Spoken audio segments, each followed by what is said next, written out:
Oh, shoot. I just literally got Coke all over my laptop screen. Too much fresh crack in the tin. Boys, welcome back. Finals, week 2. More importantly, we got Chris and we got Adam here. But before we glaze Adam for his fantastic finish in the regular season, Chris, how'd you go last week in SuperCoach for the finals week 1? Yeah, not too bad actually, Ryan. I scored 1,001 updates were kind to me, and I think I'm ranked like 2.2k. It seems like finals is actually harder than overall. Yeah, no, I got my triple captain correct, Reece Walsh. Yeah, so that was what boosted me up and got me a good score this week.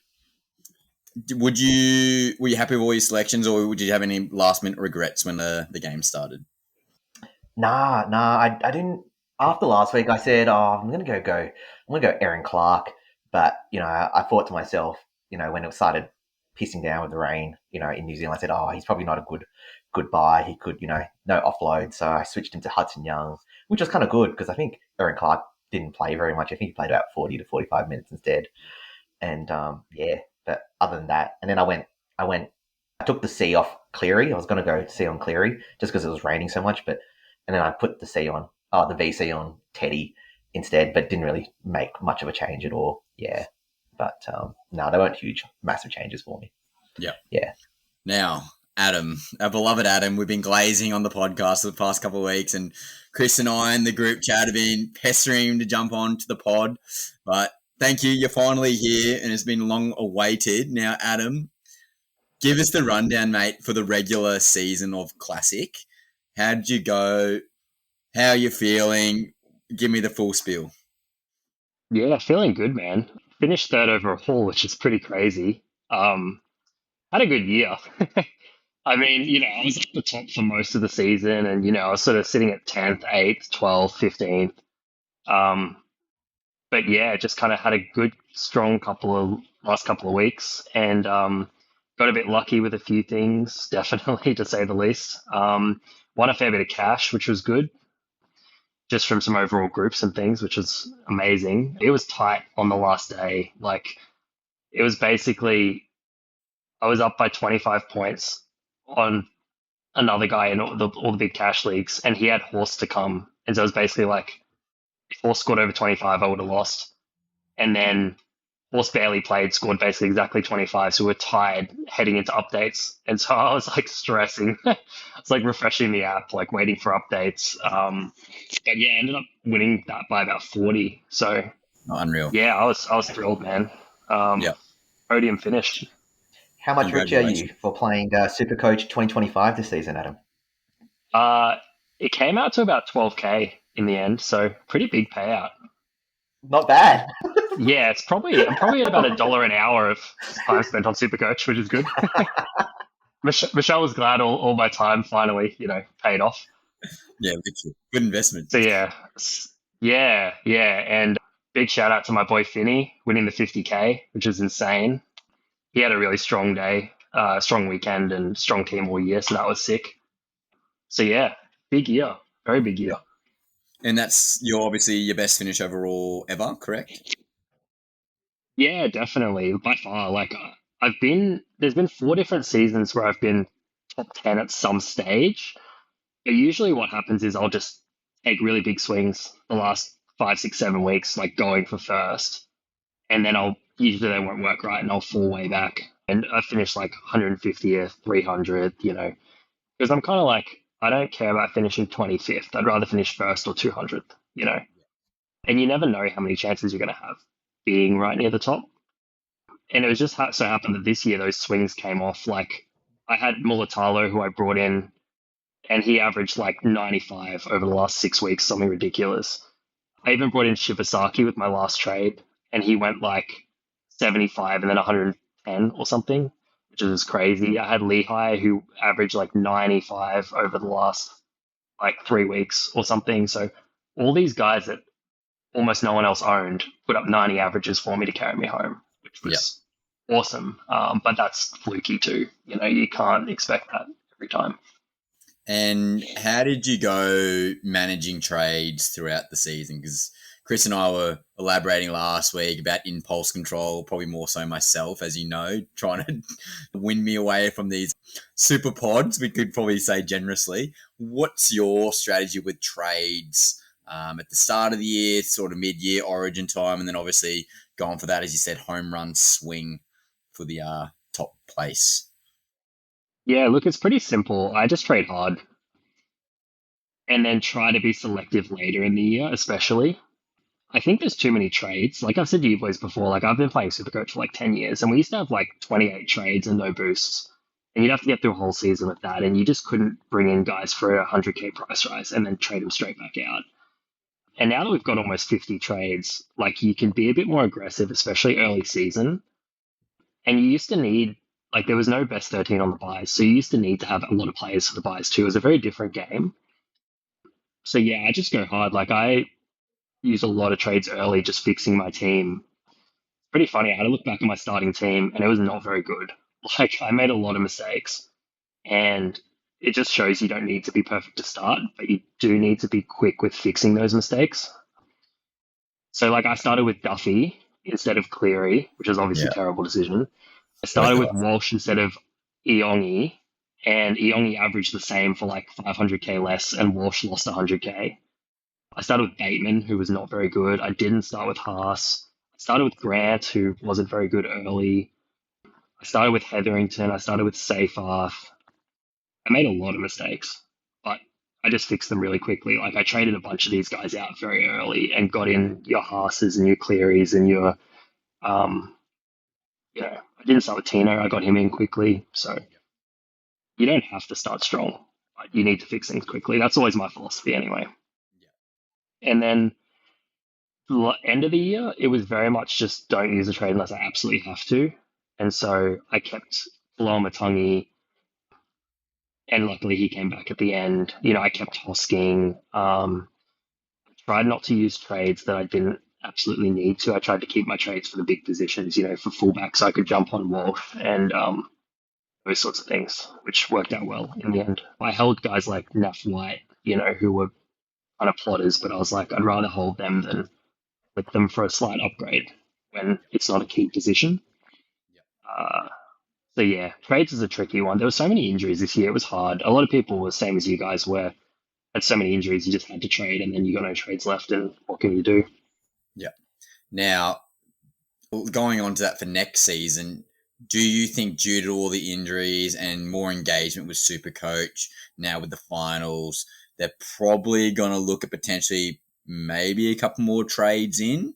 Do you think that's possible for next year? Again, they're all about getting engagement and getting more people with trades, more people going to be on the app, which means more sponsorship, which means more money, maybe for yourself.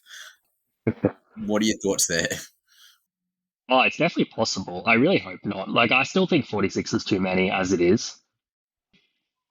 You're right. I mean, they want engagement. They want clicks. That's what the game is for, is to make them money. So there's every chance that we roll into next year with 50 trades.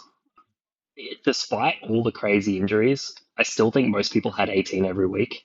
I don't think many people were like playing with 14 or 13 or 15 any week. So I think it's okay. And, we were sitting there halfway through the season being like, this is great. We have so many trades. Our team values are all ridiculous. If we didn't have injuries, it would have been boring at the end because everyone would have just had all the best players. Everyone would have had Lucas. Everyone would have had KK. Everyone would have had Herbie. Maybe not Chris.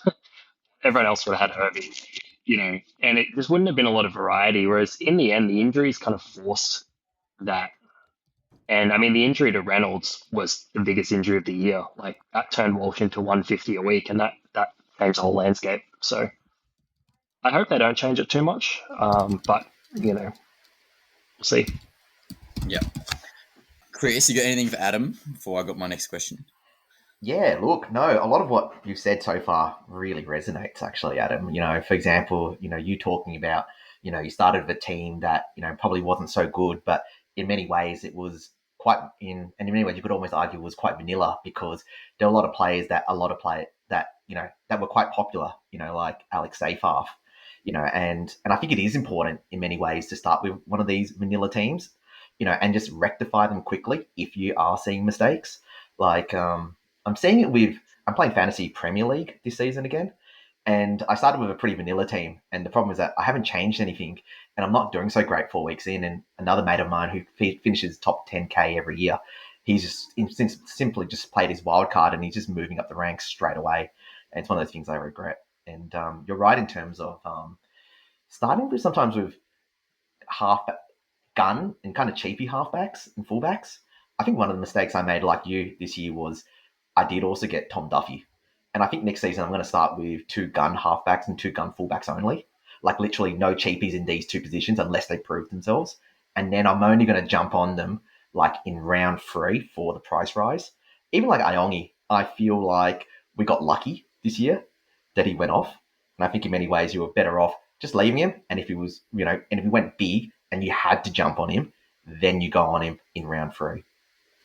Yeah, that's interesting. That was my plan. That's why I started with Walsh. I was like, I'm going to squeeze Walsh in.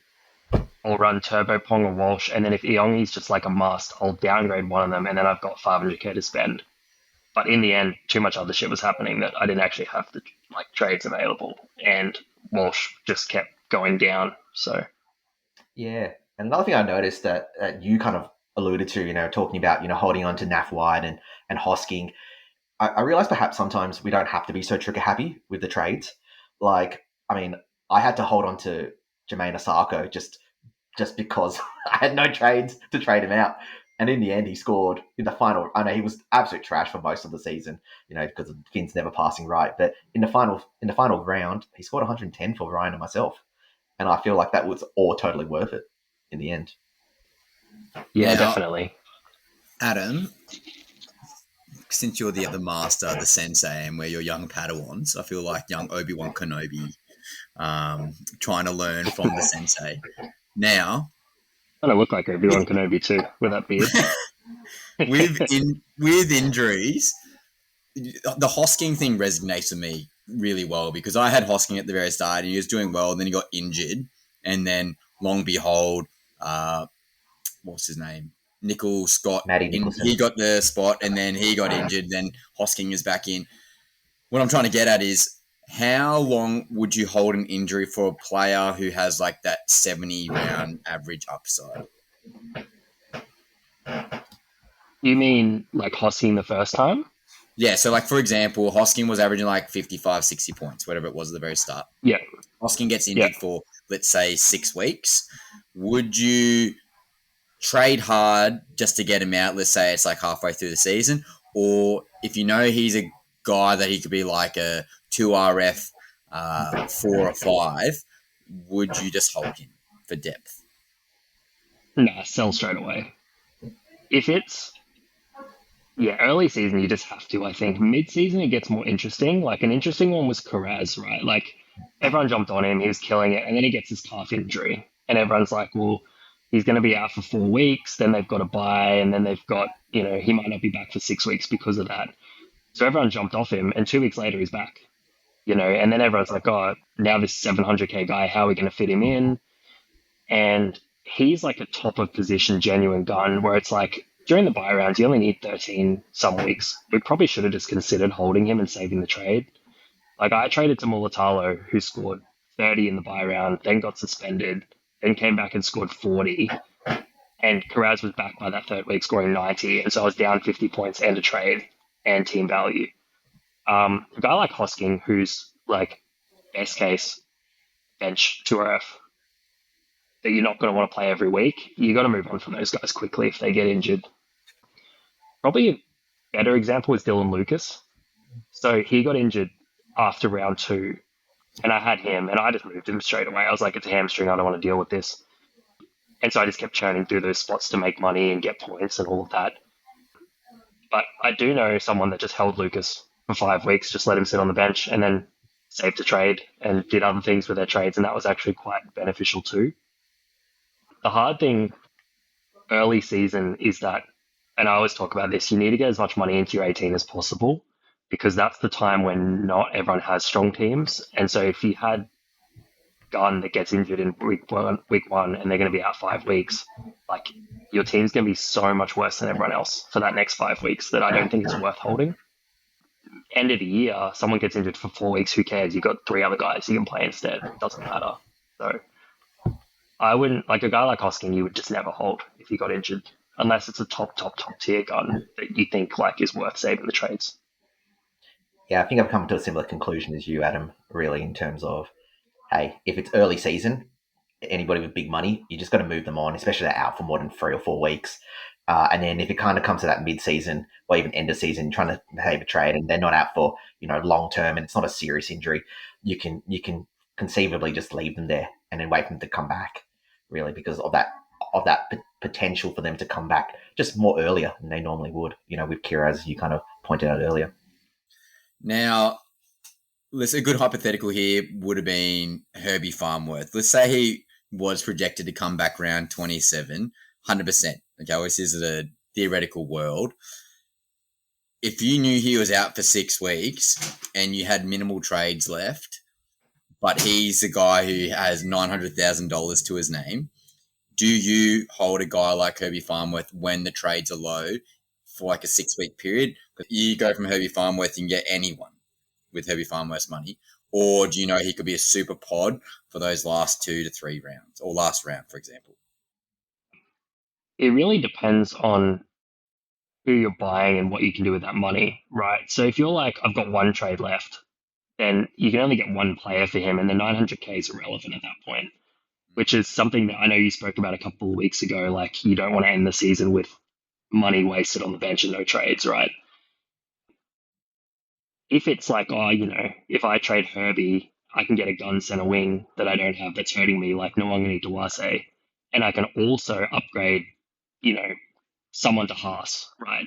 Then it's like, okay, well, you probably have to do it. Like, you're getting 2 guns instead of 6 weeks of 0.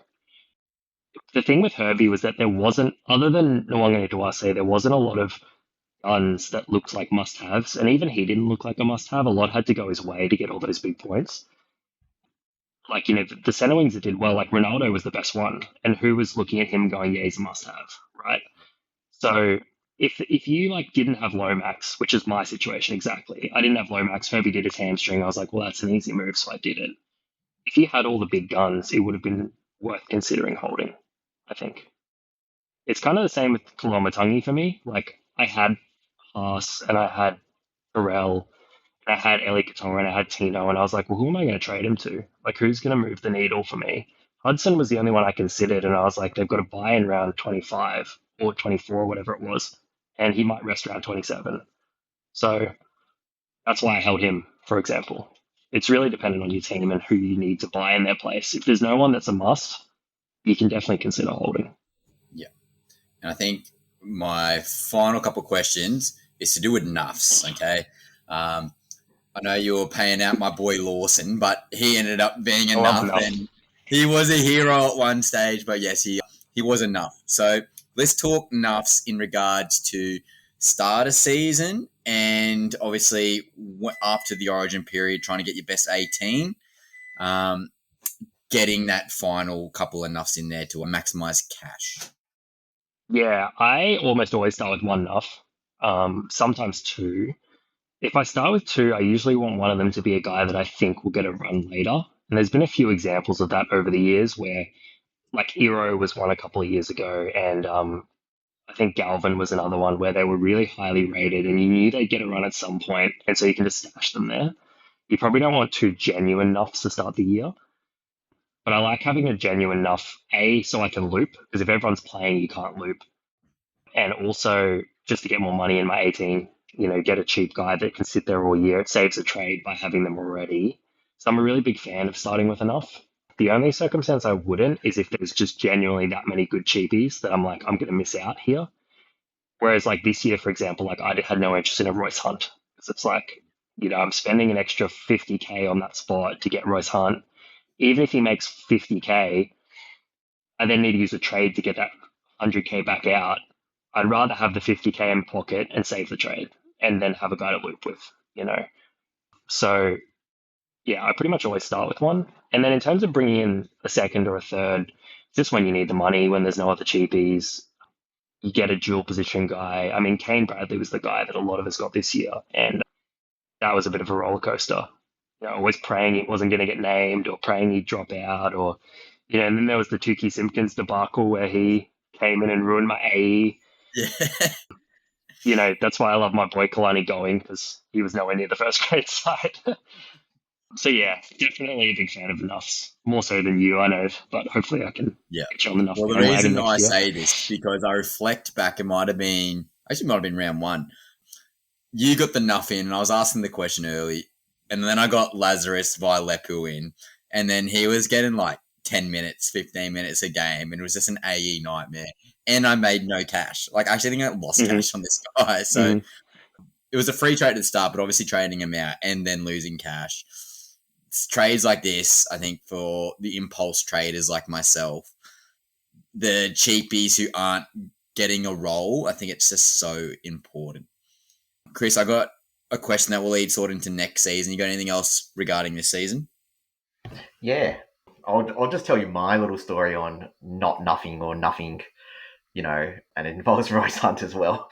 Last year I struggled a bit to make cash, and so this season I did make a concerted effort to ensure every player on my team was actually scoring, and obviously, just being convinced by you, Ryan, that every player should be scoring and making max money. So yeah, I started Royce Hunt as well at 249k, and I instantly knew I made the wrong choice when he came off the bench in round one. He scored something 21 points, and I was like, mate, we need to get him out. And I bought Hamish Stewart at 198k, and he was really good. But I had to look back at my season, and it turns out I never managed to play Hamish Stewart when he had his few good scores. He scored a 79 against the Tigers in round 9 and a 74 against the Broncos in round 11. And the one time I actually kept him was for the second major bye, and then Coach Stuart Flanagan benched him for the whole first half, and he scored 19.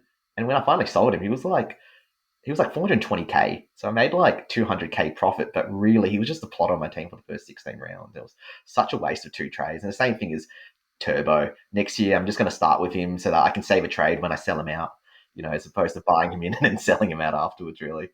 But where do you put him? Center wing or fullback? That's the real question. But Adam, I have a question as well for you in terms of, I guess, treating or playing through the major buy rounds. There's obviously 2 ways to play these major buy rounds. Either one, you just focus on fielding 13 really good players with no plotters, or 2, what I've said to you before, the throw shit on the wall and see what sticks approach is, which is where you try to get 15 or 16 players and you just hope 13 of them will go massive. Do you have a recommendation, or do you have a solid approach as to how you think that the major buys should be played now that only 13 players are needed? Yeah, look, historically I've not been very good at the buys. It's something I struggle with too. Even this year, I kind of went in thinking, okay, I'm going to take some swings, and most of them didn't work, especially the first buy. I think the main thing is just, and I think we've spoken about this in those weeks, is just making sure you've got enough numbers in advance. You don't want to be rolling into the week going, okay, if I make 3 trades, I'll have 13 players. You probably want to be in advance being like, okay, I've got 13, I've got 14. And then when the week comes, I can make 1, 2, 3 trades if I need to. That's probably the first thing, because if the injuries happen at the wrong time with HIA, suspensions, random origin selections, who saw Toya making Queensland? That was out of nowhere. And then conversely, Horse and Terrell didn't get picked. Food in the fridge. So it's pretty important to have good numbers heading in. And then the other thing is just have the key guys. Most years there'll be a spine player or 2 that you just have to have through the buys. Eddie was a big one this year. Who else? I mean, Hines was a guy I thought was going to be important that wasn't particularly in the end. Hughes was big during the buy period, definitely. So you just want to make sure you've got whatever key non-origin guys you need. Yeah, I'd just say have enough numbers heading in.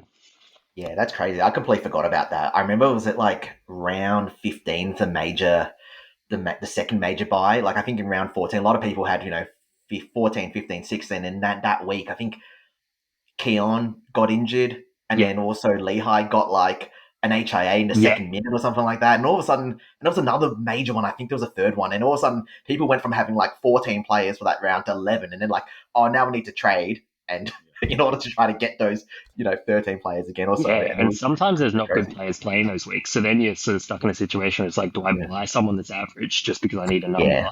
And then if you don't do that, you're going to fall behind. So that's where guys like Neff White came in really handy for me. Yep. So really, you don't really have a true recommendation, as it doesn't really matter whether you're, really trying to field 13 good ones or, doing a whole bunch of, Oh, yeah, look, 15, definitely want the good players. Like, there's no point having these plotters that score 18 on the buy round. Like, I don't know who, but guys that score 30 a week, there's no point having them. You'd rather just not have the 30 points and not have the plotter. So I wouldn't be scared to move guys on. I wouldn't keep them just because they play the buy. That's a trap I've fallen into many times. I refuse to keep a player just for the buys. If there's no other reason to hold them, then they go. But if there's other reasons to hold them, then it's not bad. Okay, Adam, my final question for this season, it came back to me.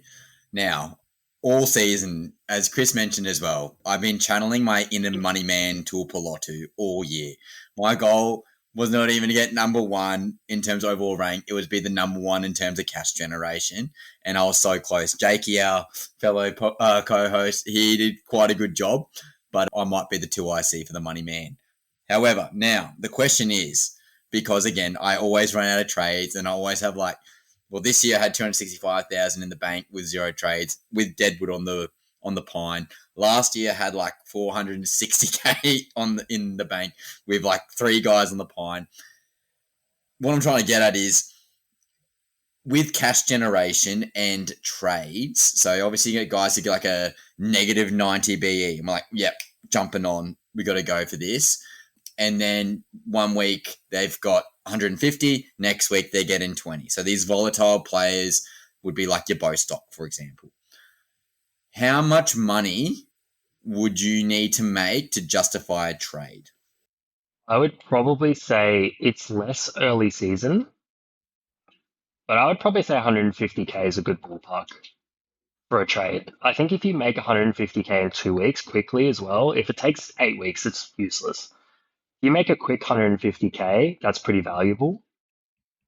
And then there's also the idea of if you sell someone that's going to lose money, you're saving money too, which is important to factor in.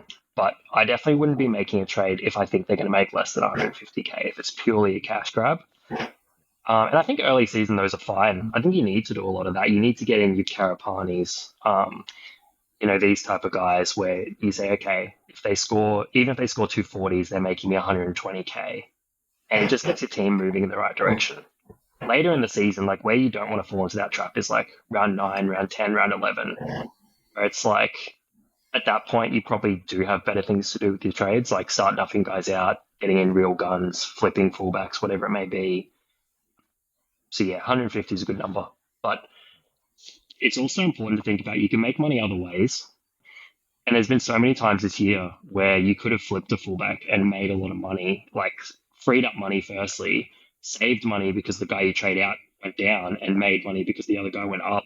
Those can make bigger swings than cheapies. Gutho was a great example. Chris and I chatting about it that day.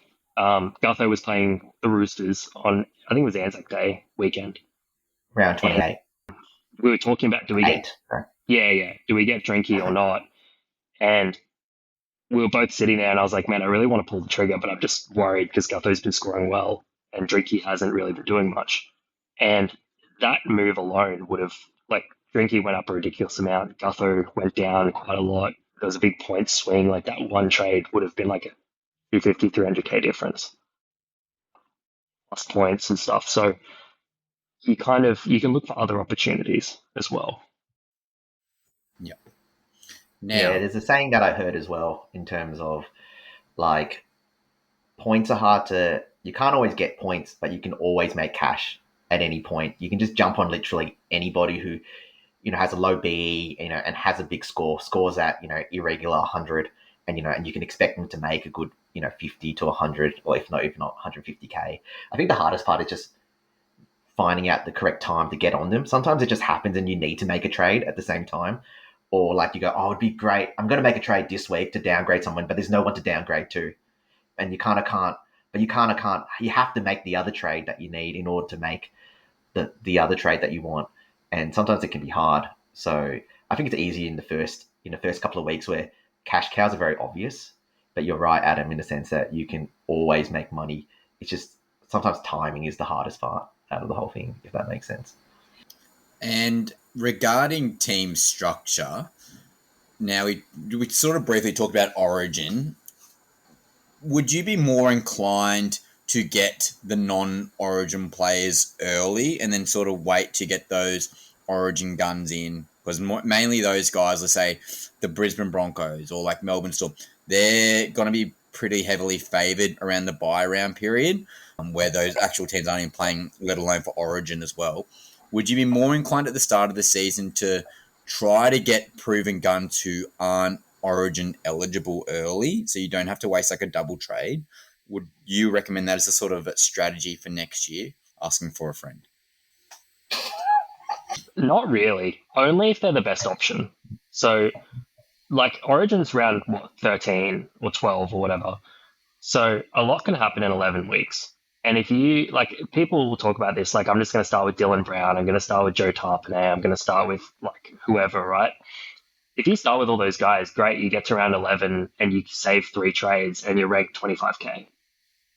So you need to start with the best options and you figure it out later. So, plus, what if they get injured? What if they get suspended? You can't start with someone because you want them 10 rounds or 11 rounds later. I started with Munster this year. I started with Grant this year. Cleary, a lot of people started with, obviously. And you just figure it out down the track. I mean, most of us rushed Haas in. We knew he was going to play Origin. You wouldn't go, I'm going to pick Tarpanay and AFB instead because I don't want to deal with Haas over Origin, and then you're 300 points behind when you get there. So obviously, if there's a guy like Dylan Brown and you go, yeah, he's great value, like take him, that's an advantage. But you can't buy plan. Like you need to buy plan early, but you can't do it 11 rounds in advance and like pick your starting team based on that. Yeah.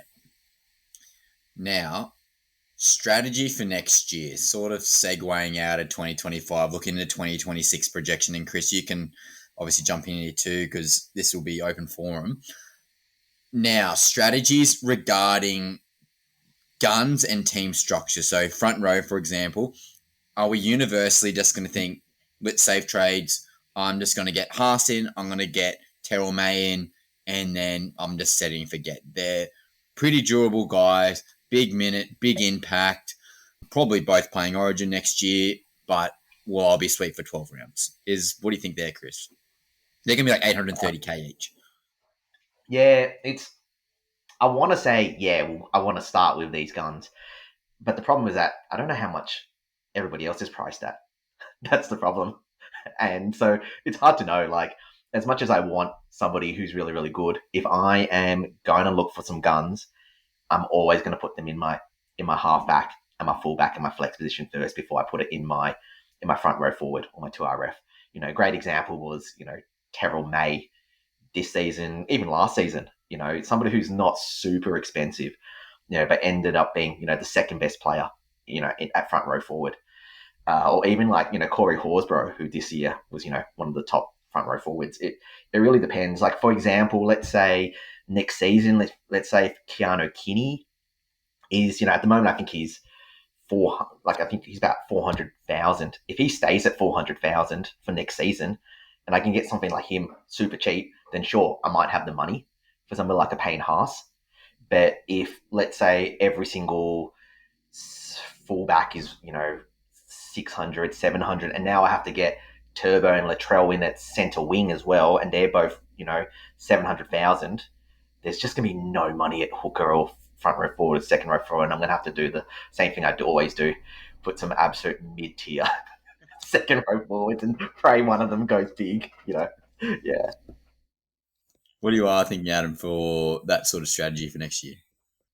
Yeah, interestingly, the last few years, the strategy has been just start big at FRF. A few years ago, it was Haas and IPAP that just popped off basically from the get-go. Fanua Blake has had a couple of really big years. And then this year, obviously, just Terrell and Haas would have been the easiest set and forget of your life. I feel like we've also seen that often early season games are more base heavy and late season games are more attack heavy. So that was definitely a mistake I made starting with Walsh, right? Like he scored 9 in round 2. And at the end of the year, he scored 150 for fun. So I'll definitely want to start Haas and Terrell because I also think, it's easy to say front row is a bad position, so don't invest money in it. The alternatives to Terrell and Haas are so bad that they're almost more guaranteed to outscore the cheaper guys than at other positions. Fanua Blake's been pretty average this year. I've owned him and he's scoring like 70 with a try. Whereas Terrell's getting 80 with no attack. Arpanay's been very frustrating for owners. I didn't own luckily, but he's scoring playing 50 minutes every second week. And Aaron Clark was good, but was having these cramping issues. And there's just not. Then you're going down to like these like U2 guys that are just like kind of plodding mids. That they're not going to do anything of worth. So I definitely want to start with Terrell and Haas next year. Obviously, as Chris said, it depends on other positions. It depends on cheapies. Like if we have 3 gun FRF cheapies, like sure, I'll just skip one of them. But it's usually a position we don't get good cheapies either. They're usually bench plotters, and it's rare that we get a really strong FRF cheapie. And just for next year specifically, there's actually going to be quite a few players underpriced. Like, for example, Reed Marnie is going to be starting and playing 80 for the Cowboys, and he's been coming off the bench for the Dogs, so he might be like 400k. And Dylan Brown played a bunch of games at center and some games off the bench. He's going to be like 500k. And Keanu Kinney, based on his average, will be like 500k. I mean, if David Fafita ever comes back, he averaged like 40. He's going to be 450k. Cam Murray played 1 game and scored 20, so he's going to be like maybe 500k. There's going to be heaps of guys that you can find value just because for whatever reason this year they've been alienated, they've been reduced minutes, out of favor with the coach, injured, and moving to new teams, new situations where they'll be better positioned. So I'd be more inclined to spend up there and then save money elsewhere. Stack cheapies and center wing. I think that should be pretty good value next year. We'll have to wait and see. Obviously, the cheapies is something we're not going to know for a long time. Yeah, you convinced me. Maybe I will start with Haas and May next season. I legitimately think I had Tino, Haas, May from day one. I don't think I traded him out. Even through injury. Well, Tino's a good one. Origin. Yeah, Tino's a good one. How'd you run out of trades then, Ryan? When you trade in Gutherson like 3 times. Yeah, Max Black will be super cheap as well, and so will Tommy Flegler if he comes back as well next season. True. Yeah, Flegler with the health scare, they probably nerf his price a little bit for sure.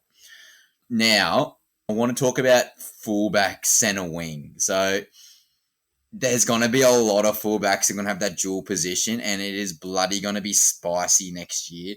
You mentioned some of those names earlier regarding Turbo. You're going to have Trell Mitt. You're going to have probably Brimson's going to be in there. You're going to have Hammer. He's going to be there. There's going to be a lot of proven guys who got that high upside in the center wing position. How are we going to fit them all in, boys? Like, that's the issue I'm having. Do we just, like, absolutely nuff out at hooker again? Like, what's the go? I think, well, I don't actually know who's going to have dual. I know they said Turbo was going to get it for finals. I'll be pretty skeptical if he gets it for full game next year. He played a few games at center and then went back to fullback. He's going to be fullback in preseason. He's going to be named at fullback in round 1. So I don't think they'll give it to him. Even Latrell, like, he played some games at center. He's more likely, I think. But if he goes into preseason, he's the number 1, he's picked at 1, and he's training at 1, I think they're just going to keep him fullback only. Brimson will probably get it, but he'll probably be playing center, I would say. So that kind of dampens his appeal anyway. It might not be as much of a problem as we think, trying to fit these guys in. I think there's a decent chance I'll say just fullback only. Because I did notice when I did click on the finals series on Supercoach, Turbo did have the fullback center wing. I'm praying. Absolutely praying. Yeah, they said he'd have it for finals, but they haven't confirmed anything for next year, so it'll be interesting. Yeah, obviously Turbo's an out and out fullback. Who knows? We know Cherry Evans said he could be 5'8", all we know. But there's also a falling gun and obviously a new coach, new lifestyle change for our fallen man, Kalen Ponga. I think he's also going to be dirt cheap next year, and he's definitely a guy you don't want to be trading in. You want to be getting at the start. Again, with Dylan Brown there, Fletcher Sharp coming back as well. Tell you what, Ponga could even be playing halfback, all we know. Yeah, Jaden Campbell 2.0. Is there love for taking a risk on Ponga, Chris? Yeah, 100%. You know, he's a proven gun player. For me, I'm not going to go touch him at all. He's burnt me like twice in 2 seasons, like, and it's just been so frustrating. Like, one thing I have learned this year from not owning Reece Walsh and Herbie Farnworth, you can still do well, even if you don't pick up like the really big guns who sometimes go off sometimes. And like, given unless he shows, you know, life, and he's scoring consistently multiple hundreds and he's not getting injured, then fine, I'll jump on him. But otherwise, I'm just going to stay clear until proven otherwise. Like, just he looked awful this year, you know, in that position, and he just wasn't getting anything. He wasn't right as well. So yeah, it's a case of no for me, dog, until proven otherwise. Yeah, Adam, thoughts on Ponga?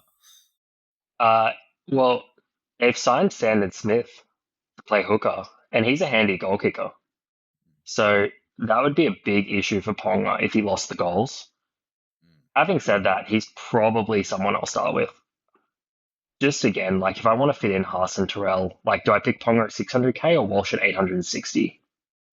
You know, considering that Walsh probably won't be goal kicking to start the year, it's less attack heavy games. He's not going to be playing teams that have given up. You know, that game against the Knights, like, they just stopped playing for the last 20 minutes. It's like their controller disconnected. He was just rolling through the middle. Like, it was the easiest tries you'll ever see.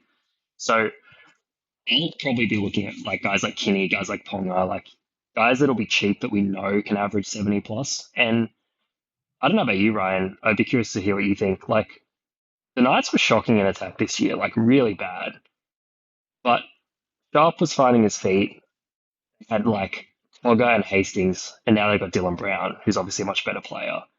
They've got Sandon Smith in at hooker, who's actually a decent player as well in attack. And they've got a bunch of weapons. Like, they got Dom Young, they got Best, they got Marzu, they got Gagai out wide, Lucas will be back. To me, that's a pretty strong attacking unit on paper. They got a new coach. Like, as much as people joke about how they can't score points in their terrible attacking team, I don't see why they can't be one of the better attacking teams next year. Yeah, mate, I 100% agree. That's why I'm sort of asked the question regarding Ponga. I think he's going to be definitely at a discount. I think give the keys to Ponga. Give keys, like what the Titans did to Jaden Campbell, give him the halfback position. He plays like a halfback. Literally, as soon as you get into the red zone, Ponga is halfback. We can all agree with that. And you love Mr. Sharp, Adam Prove. We know this for a fact at Magic We all Round. love Mr. Sharp. We all love Mr. Sharp. Thank you. Mr. Sharp. But yeah, Fletcher Sharp at fullback, like absolute gun, got a really good motor, can break the line. And I think that will give Dylan Brown that off-ball role again at 5'8". Why not? Like, obviously, a couple of years ago, Ponga played in the halves and had all those concussion issues. That's probably to do with tackling technique and a bit of unluckiness. But again, I think if new coach, new situation, Ponga just needs to, have an off-season there, more importantly, again, in the halves. But again, a lot's changed in the past 3 years regarding what players can and cannot do regarding tackling technique. So I'm more optimistic Ponga will get halfback. And if Ponga is halfback, I think he's just going to absolutely go gangbusters. Is that fair, Chris? Yeah, look, it's potentially possible. Again, I think I'm going to stay clear. I'm going to watch him for 2 rounds, and if he just looks like he's back to his previous best, then fine. I'll pick him up in round 3 before the price rises. But I think there's other more reliable fullbacks, for the moment. I mean, we should probably preface this. It all comes down to schedule as well. Yes. No one's picking Ponga if his first 3 opponents are Bulldogs, Raiders away, Panthers, Roosters, Broncos. Like, if that's his first 5, no one's touching him.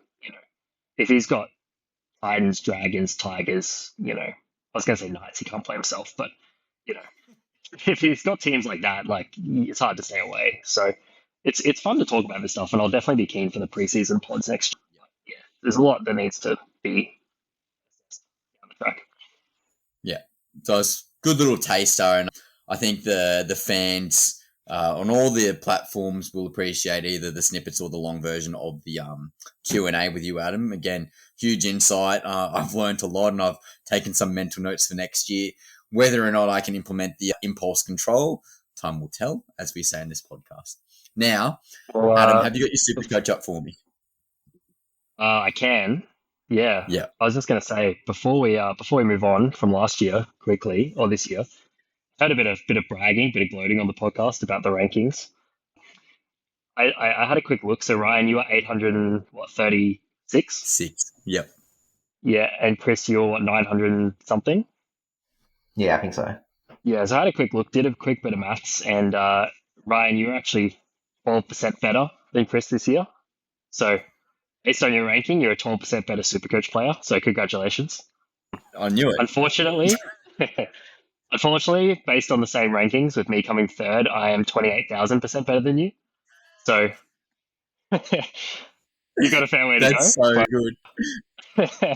I'm glad that you're learning.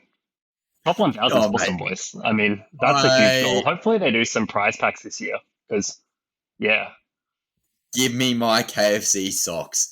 On someone's listening, I'm tagging KFC. I'm just going to spam them. Give me my socks. So Adam, no. Yeah, sorry about what you're saying. Oh no, we can move on. I just wanted to throw that out there. one last little brag. 28,000% better. It's bloody crazy. Anyway, you gave me Reece Walsh, so I can't complain. He wasn't even on my radar. So Reece Walsh, I love you. Now, Adam, your SuperCoach finals team, how'd you go last week? Yeah, pretty shocking.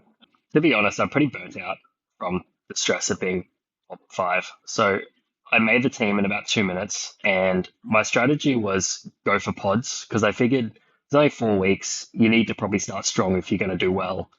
And so I picked a few pods. I picked Dylan Edwards as my vice captain, who was invisible, and I picked Stephen Crichton, who lasted all of 13 minutes.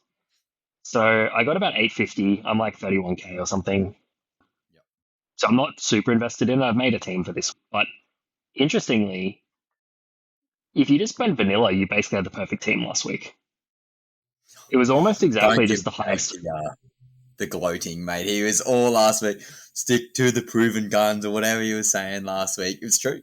It was true. Oh, I was way off. I was like, you need to get ahead early. There's no point being vanilla. Instead, like, if you look through it, it was like the best possible team was like Grant or Brayley, who were like 50% each. And then it was like Haas, Hudson, Cleary, Munster, Nawa, Walsh, and Teddy. That was the most vanilla team you could pick, and they all scored the best. So, yeah. Interesting. Well, my team, I went a little bit potty as well. I got in Dylan Edwards for a low 51 points, even though the Panthers managed to score pretty well. So that was quite disappointing. And I also got in Jacob Krause for an 87. So with the Mark Nwangani to Wase, it was like a 15-point difference. Not too bad. The biggest one, a bit frustrating, actually was going to do a last-second trade out with Easton Strange back to Munster, but I just missed the reverse trade there. So that was like 40 points, which actually technically would have put me in front of all you boys. But 971 points, pretty solid. Captaincy on Walsh, ride or die. Very nervous at before halftime, obviously with the sin binning. I'm like, oh shit, I'm actually going to like come last in this comp. I'm going to be eating 100 nuggets before my touch carnival. Not ideal. But turns out Walshy, when in doubt, rocks and diamonds. He was all diamonds and absolutely popped off. Got the best score. Very happy with that as well. But again, yeah, guys like Hudson Young absolutely killed it. So what I want to talk about this week, obviously, there's only 4 teams available.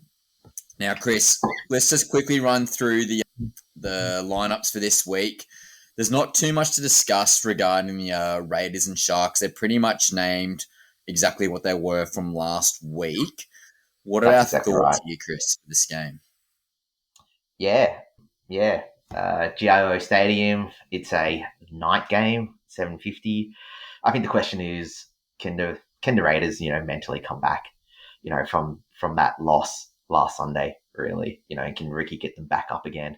Sometimes when it's this devastating, you're just done, and you just have a second shit week, and then you're done now. But I trust Ricky, and I reckon that they'll be up for it. The question is, will Nico be up for it as well? Sharks were really good last week, actually. I thought really good defensively, and Trindle was really, really good as well. So I reckon it'll be another close one, probably another high scoring match yet again. Yeah. Thoughts, Adam? Adam, what are your thoughts on this game? Yeah, Chris is spot on. Like, it's funny. Ricky was like wanting the Sunday game for the longer turnaround, rested everyone round 27, so they didn't really need the longer turnaround. And now they've got a shorter turnaround after playing a 95-minute game that was physical, that was heartbreaking on multiple occasions. Conversely, the Sharks haven't travelled very well this year. They've been pretty patchy in their form. Nico, we joke about him being the downhill skier. Like, when things are going well, he's killing it, and when times are hard, he sometimes struggles. As much as I love Nico, so it'll be interesting to see. I don't know if they can go down and come back like the Broncos did. I don't think they have that in them. But if they can get on top early, it'll be nervous down there in Canberra. So it'll be a fun game, that's for sure. Yeah, pretty much adding exactly what you guys said. Absolutely devastating. And I got a fan question from TikTok regarding the Broncos game as a whole, and we'll go through that later on the segment. But yeah, the Raiders, they'd be very hard done by. They literally lost the game twice. They won the game twice. So they're, again, named 1-17 as was last week. They did everything right. Again, Broncos just were slightly that little bit better. So, again, a few calls could have gone their way, vice versa. You know the deal. I'm tipping the Raiders, though. I think, again, the Sharkies going to Canberra. Obviously, they've got that momentum going in. But, again, the Canberra Raiders, they're proven, they're trustworthy, and I just can't get around Nico Hines. Again, I said last week, Chris, on the podcast, Braden Trindle is the dog. He's the guy who's going to get him to that win. And tell me I was wrong. Yeah, no, I think it. Look, I'm also probably tipping the Raiders to win, but I think it depends on whether they can correct their right-hand side edge defense. The Sharks, all those tries to Mulatalo, they all went down the left edge, and if the Sharks outscore them on that left edge, I think that will really be the difference, in my opinion. Yeah. Adam, who's your tip? Let's go with the Sharks, just to be different. I'm 50-50. It'll be a close game, I think. But let's go Sharkies. Yeah. Okay. And then next game, Chris, we got the Panthers versus the Dogs on Sunday afternoon. Yeah, the Panthers, they're untouched or unchanged, 1-17. Bulldogs, lots of changes just because of the injuries. Obviously, the main one, as Adam alluded to earlier, that would be Stephen Crichton. He's done, I think, with a syndesmosis injury or something like that. So I think Matty Burton.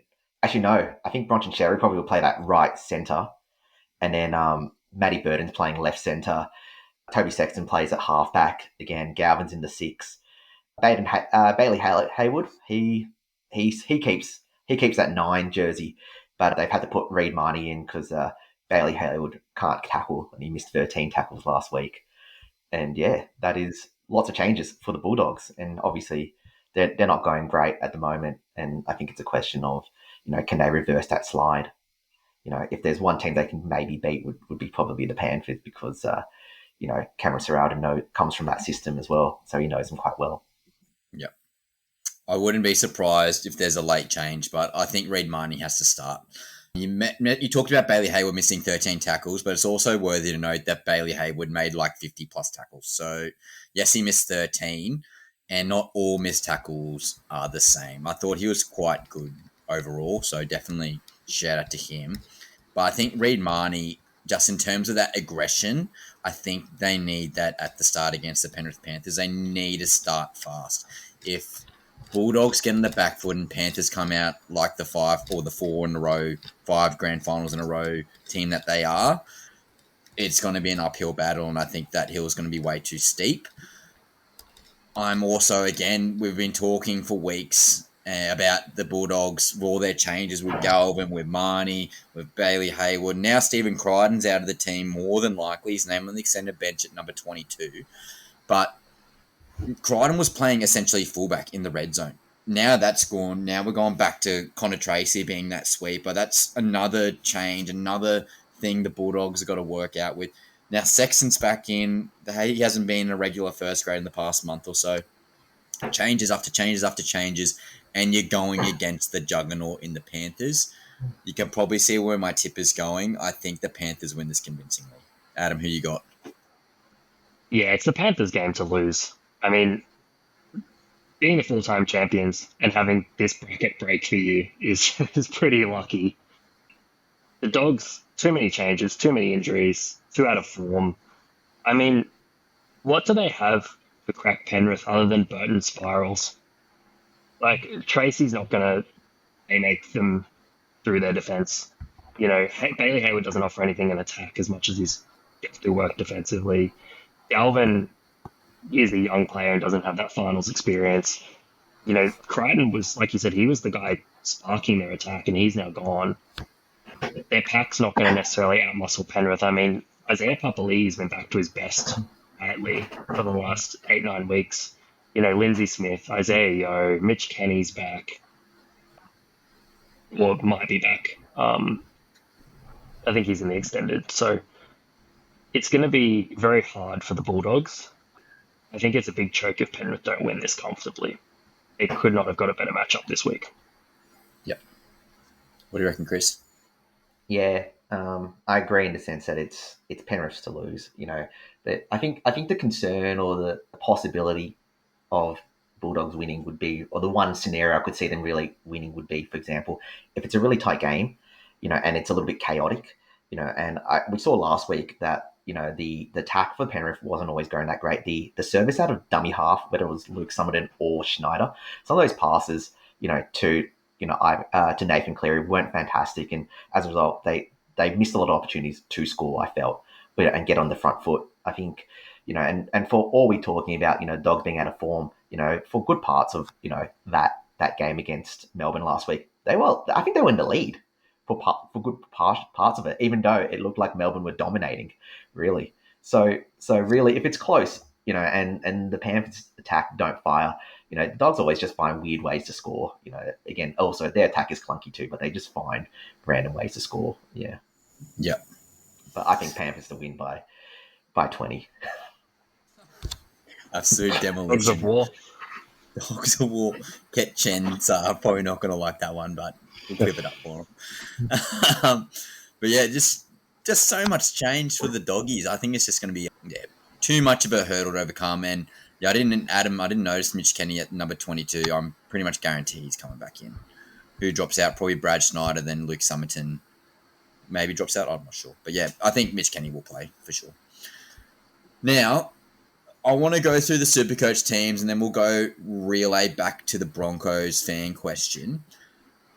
It's tough with the 4 different teams. And again, Adam, your strategy was you want pods in, but then obviously the strategy of the proven guns is a necessity. But I think it's a bit more open this week for some positions.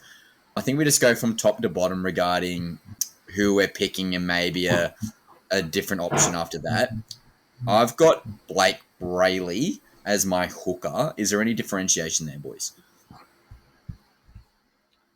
No, I've got Blake as well.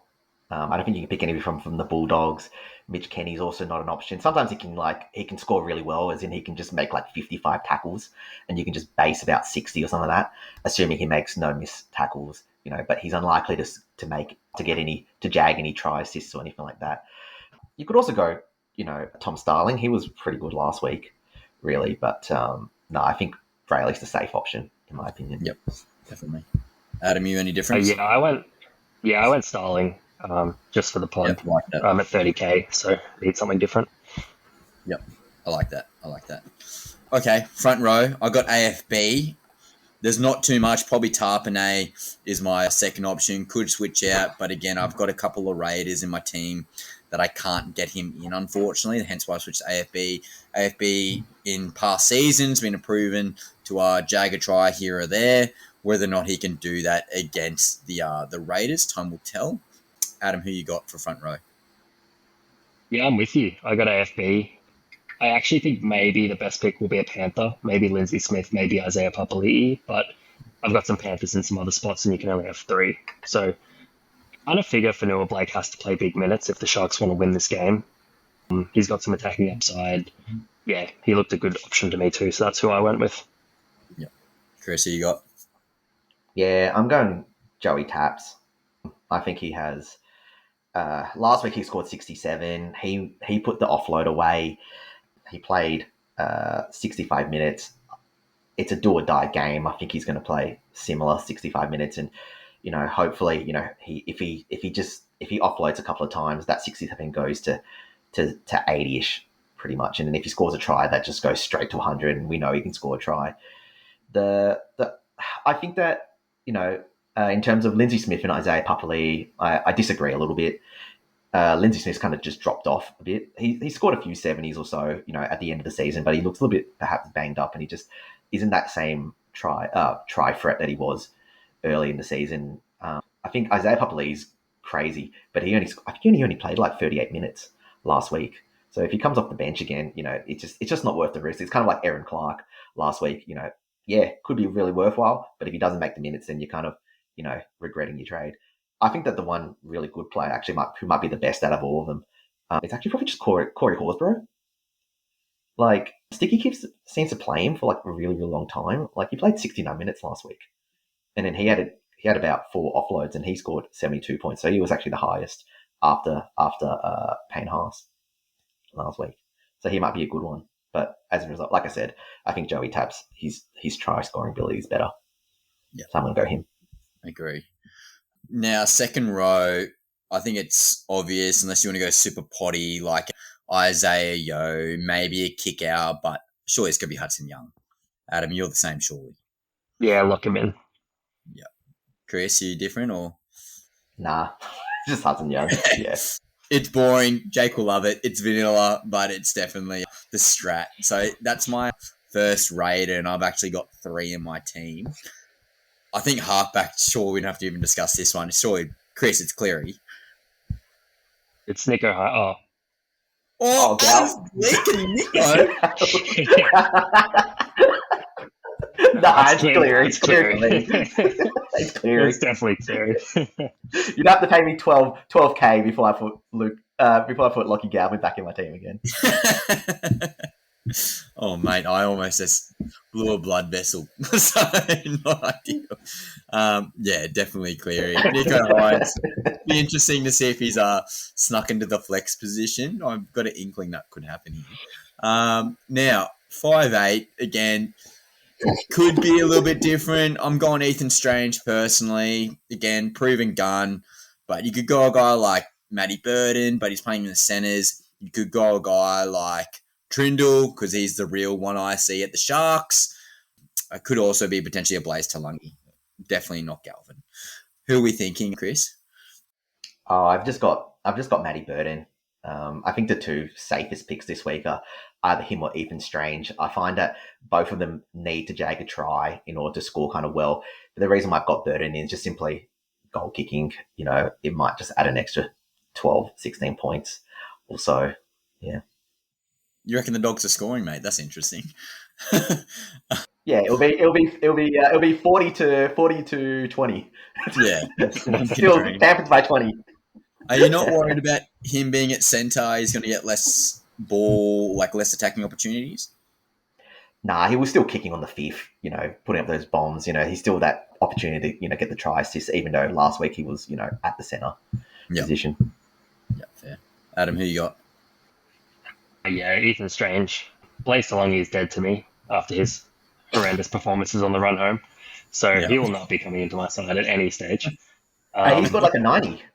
I had him in my team. Yeah, I got Tuki Simpkins 18 points that week. Thank you very much. I'm going Ethan Strange. I mean, I didn't consider Burton just because he's in the centres, and Trindle is not a bad option, but I have some other Sharks. So. Yep. Now, this one's a 50-50, I reckon. I think a lot of people, could be a 3-horse race here. Maybe 4 if you're Casey McAloo hands. But Jacob Carraz, he's my one IC today. Again, I picked him last week. He did really well, 87 points. You got Ronnie Mulatalo. He's a try-scoring machine. Brian To'o's another smoky one you could also talk about. Kale Ero, also dead to me. I refused to pick him in after being a shit pod instead of getting Marky Mark in. But yeah, it's Jacob Carraz for me. Who have you got, Chris? I got Ronnie Mulatalo in. I just saw what the Raiders, what they got done to them on that right edge.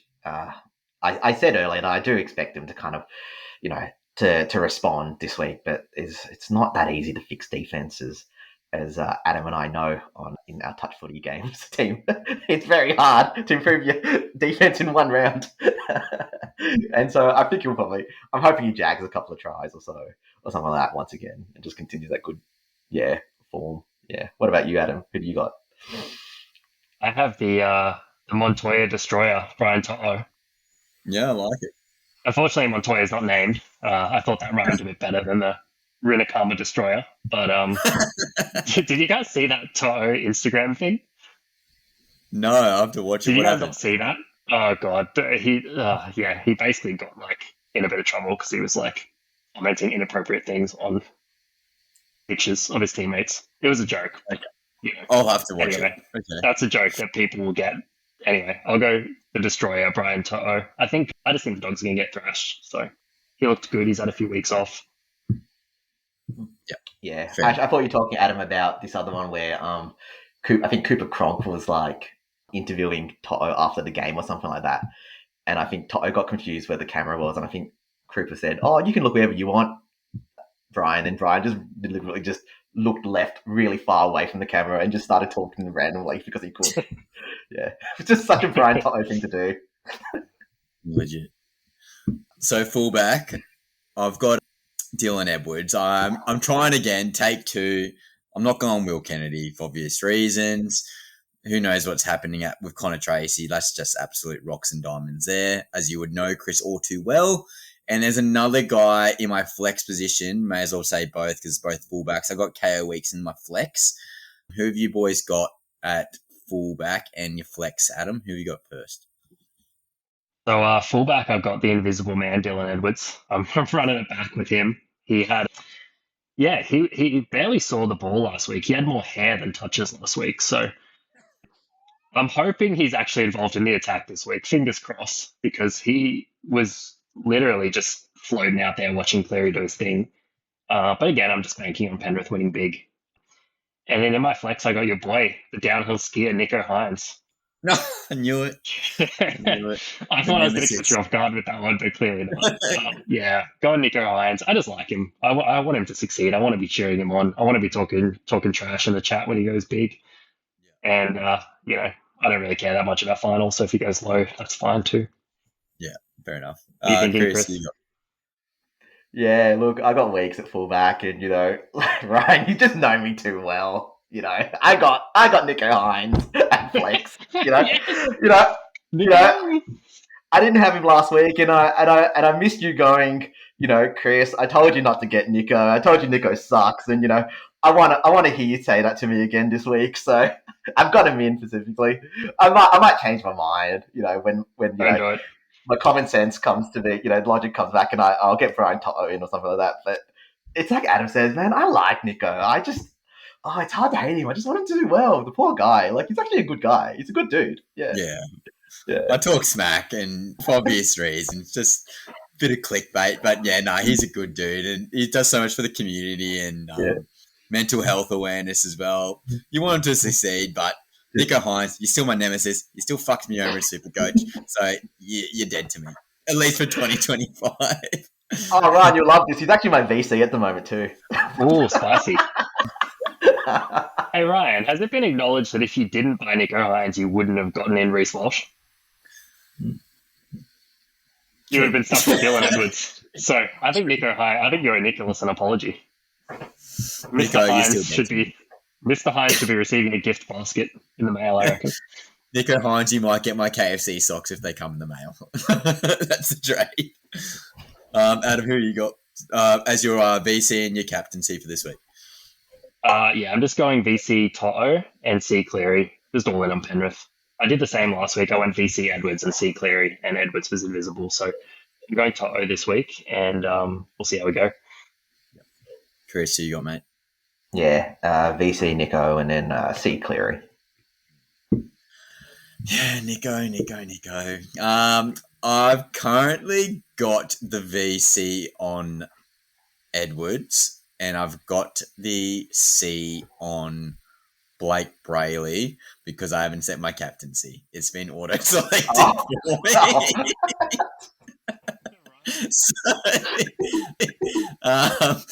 going off the fly here, I'm probably going to go VC, or whoever's playing first out of who's playing first? Is it Canberra?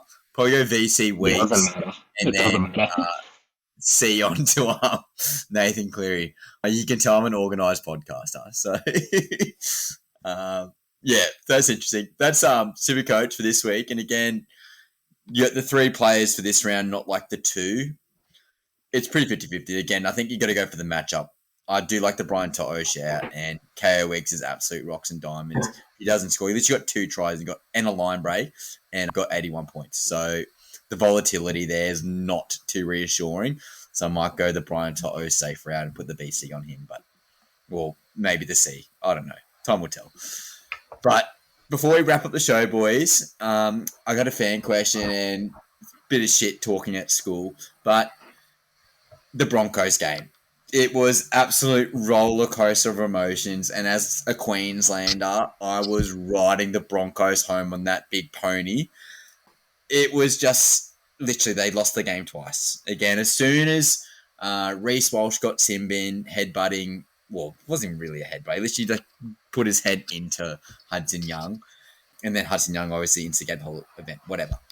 And then Paddy Carrigan doing his best Nelson Asasolona Mona impression or Nas impression, doing a shoulder to the head. He went off. I just thought, we're cooked. And then all of a sudden, Payne Haas gets injured again. I'm like, get him off. Get him off the field. We got to look towards next week. We're down like 12, 18 points, whatever it was at the time. And then somehow the negative aura that I put onto the Broncos, the jinx, as we know Miaz in this group chat, it just paid off. And then all of a sudden, I was riding the Broncos, try after try. Reece Walsh literally just said, get on my back, look at my wide shoulders. I'm going to get you boys home after effing up, essentially. Can the Broncos recover? As you see in the news today, boys, I don't know if you have, but I put in the group chat as well.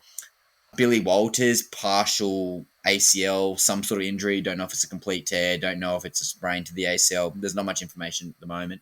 Huge loss. I think he's been a real driving force currently for the Brisbane Broncos. Adam, we'll start with you with your analysis. What was your thoughts on the Broncos in particular, but the Broncos-Raiders game? I think they showed everything they needed to. Like, to fight back like that is really impressive. You can easily throw in the towel. Like, they were down by 16 points with like 14 minutes to go. It would have, and I mean, Hosking almost scored. That would have definitely put it out of reach. They could have easily thrown in the towel, looked to next week, and that would have been it. But to fight back like that, I mean, Walsh, we've said it in the group chat, Walsh is in that Brunei Hayne sort of form right now. He's just electric, and he's kicking 40-20s, he's scoring tries, he's passing the ball. And they've got the forward pack to lay a platform for him. I think that they are a real red-hot premiership chance. It's just going to come down to Adam Reynolds at the end of the day, because he's probably coming back in, and Hunt will probably move back to hooker, and it'll be interesting to see what happens. Yeah. Well, Hunt could go to 5'8", I guess, if Billy Walters is there. Yeah, I mean, they'll go as far as Walsh can take them, and right now that's sky's the limit. Yeah. Thoughts on the game, Chris? Yeah, truth is, I'm going to be honest, I didn't watch much of it. I was on a gardening duty, sadly. You missed out, man. What a game. No, I listened to it on the radio, on ABC radio, actually, but the problem was that I left my phone inside my house. So, like, every once in a while when I had to kind of move a bit too far, I'd lose the Wi-Fi connection on my headphones. So I try to go back, and then Lou would be like, "Nah, man, you need to clean this bit." I'm like, "Fucking hell." Anyways, yeah, no, look, I honestly think that the Broncos could go 100% could go the way. I am a big believer in it is teams that get hit that running momentum in August, July, August, September. They're the teams that always win it. Once they hit that, and they just come with sky high confidence, which is, funnily enough, one of the reasons why I think that the Raiders lost last week. I think that they shouldn't have rested everybody in round 27. Because when you kind of look, that momentum gets stunted a little bit. I know you get that week of rest, but when you're on that red hot form, every week, it doesn't matter. You're running on that adrenaline and things like that. But yeah, I think that it's what Adam said. It's like Reece Walsh, dude. The guy, he made 4 assists last week. He's involved in four of the tries. 2 40-20s. One of those 40-20s was from what, the 30, and then it ended up at the 10-meter line or something like that. It was like a 30-10 or whatever it was. So he's just incredible. And so if none of the other teams can tackle him, or he just keeps having good days and making more scores and bad decisions, I think they win. Honestly, yeah. With the Reece Walsh thing too, you alluded, Adam, to Tom Trebojevic. You can also alluded to Jared Hayne, Ben Barber's another one we could throw out there. If you guys reflect, obviously, for some of our younger viewers, you probably weren't old enough, but some of those guys, obviously scintillating red-hot form. I can remember Hayne playing when he took that Parramatta team. I think it was 2009 to the grand final. But if we look at Reece Walsh now, he's got the most complete game out of all of them. And I think his defense, obviously, he can be lazy sometimes chasing around the back, but he actually does make a few big defensive plays. I remember, I think it was not this game, but last, he made a huge try-saving tackle, absolutely folded a guy. But then the energy he brings, he does those big roars, those big celebrations, and it actually G's up the boys, which is like those intrinsic things that would actually motivate your boys and your team. But yeah, with the 40-20s, with the cutout passes, with the dynamic running game, obviously the converting, I'm saying it right now, I think it's more impressive than all those boys. Adam, is that too crazy or? Look, I think so. Only because Payne 09 was just ridiculous. That wasn't a strong Parramatta team either. This Broncos team, you've got Haas, you've got Carrigan, you've got Stags, you've got big names. Yes, they have some scrubs as well, obviously, but even Ben Hunt, he's been there and done that. So, Hayne in 09, firstly, they made the grand final. We'll see what Walsh does. And, they lost to the Storm that were over the salary cap, as Jared was pointing out on Twitter not too long ago. So, I wouldn't quite put Walsh on that stratosphere yet, but he could do it. He could go one step further. Absolutely. He's probably, Barber was similar sort of thing. I'd probably say he's that level right now. We'll see what happens. Turbo 2021 was interesting because he was carving up, and for Supercoach, we'll never see it ever again. But then they didn't do very well in the finals that year. So that's an interesting comparison point. I don't think he's quite reached Hayne 09. We'll see what happens. So to beat Hayne 09, you would probably have to say he replicates or close to replicating what he did against the Raiders in the prelim. Probably against, and again, Panthers win. What a storytelling script. The NRL will be absolutely salivating. Brisbane versus Panthers, 2023 grand final rematch in the prelim. And then obviously if he does well there and then gets the grand final and gets the MVP, the Wally Lewis medal, would you think, Adam, that's enough to say that's the greatest stretch of all time? Yeah, if we're talking purple patch of form, if they win the premiership and he wins the Wally Lewis medal, what more can the guy do? So I would say so, yeah. I just think in terms of individual freakish run, I still think Hayne is going to be hard to ever really top because that team wasn't that good. They snuck into eighth on the last week of the season. They had to win 7 straight to even make the 8, and then he took them to the grand final. There's been some ridiculous runs. Thurston had a few in the finals where he was carrying these Cowboys teams, to the grand final. 2015 was obviously ridiculous. So yeah, I mean, it's hard to say best run ever, but in terms of just like a purple patch has just carried a team through. Like, I mean, if they win the grand final, it'll be right up at the end for sure. Mount Rushmore of that. Yep. What do you think about that, Chris? Yeah, I think the best way to explain it, yeah, is just purple patch. You can't say that he's had the best season ever of all time. You know, we're talking about a guy that we were saying, hey, we'd rather pick Kalen Ponga, you know, over him for the game 1 of State of Origin, you know, early this year. You know, we're talking about, hey, he's completely lost his confidence from round 2 to round 7 or no, Yeah. round 2 to 5, and I think then he was out with his PCL. I apologize, but you know, you've got to also remember, you know, it was, you know, at the end of the season, it was Souths, it was the Knights, it was the Cowboys, you know, and they just honestly teams that, you know, they were literally running through. But what is super impressive is, you know, that individual try he had in round 27 against Melbourne Storm. He just left Munster for dead, who's a great defender, and then last week he left Jamal Fogarty for absolute dead as well.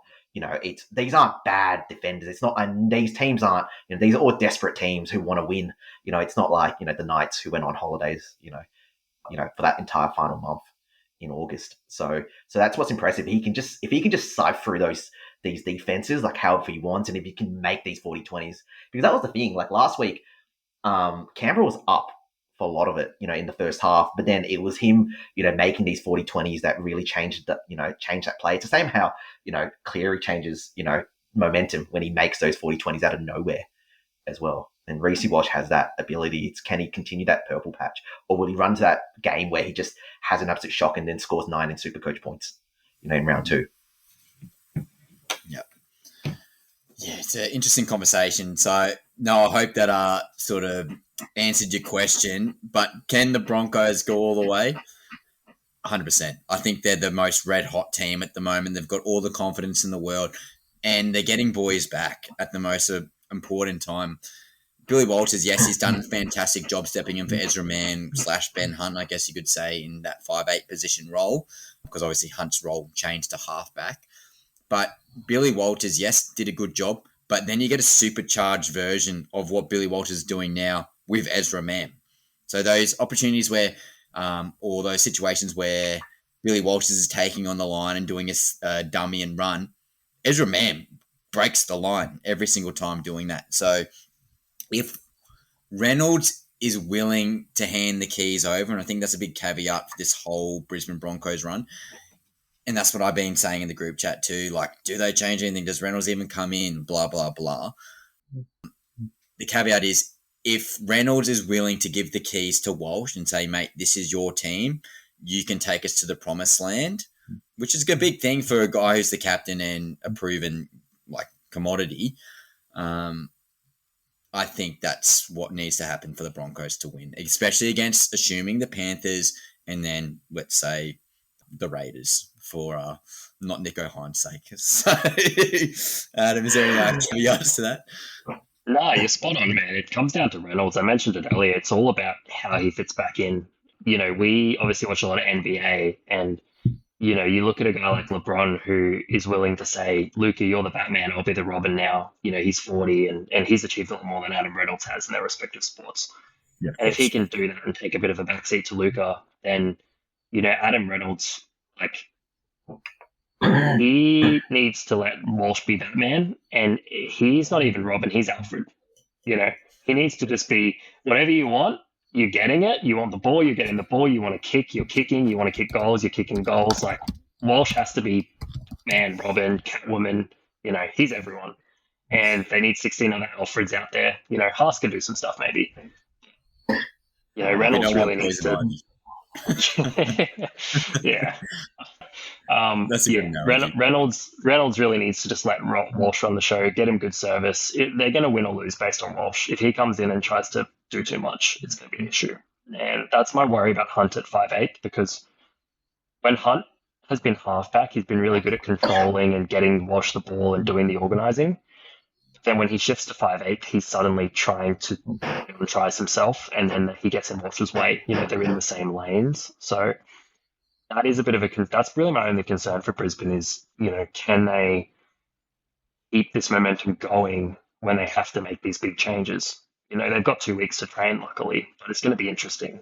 I'd be curious to hear what you guys think.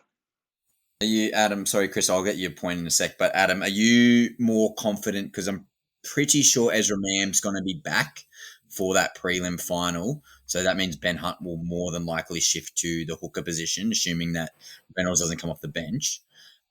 Are you more confident with that combination instead of essentially the dual halfback in the halves?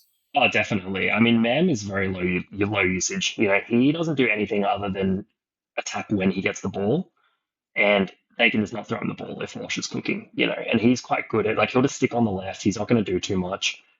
I think he's a perfect 5'8" for either Hunt or Reynolds at halfback. So yeah, I'd much prefer Hunt off the bench. Start Hicks or someone to make a bunch of tackles the first 20 minutes. Bring Hunt on as a super sub, and then go from there. Chris, what are your thoughts, mate? Oh, what do you guys think that Adam Reynolds does that could potentially stunt Reece Walsh's involvement in the attack? I think it's just taking possessions off him. Like Reece Walsh, as Adam said, he needs to just get the ball all the time, and that's what he's currently doing. It's literally Reynolds is the Jamal Fogarty for the Raiders. He's just steering the ship, and then you got your attacking upside with Walsh at the back with those block plays.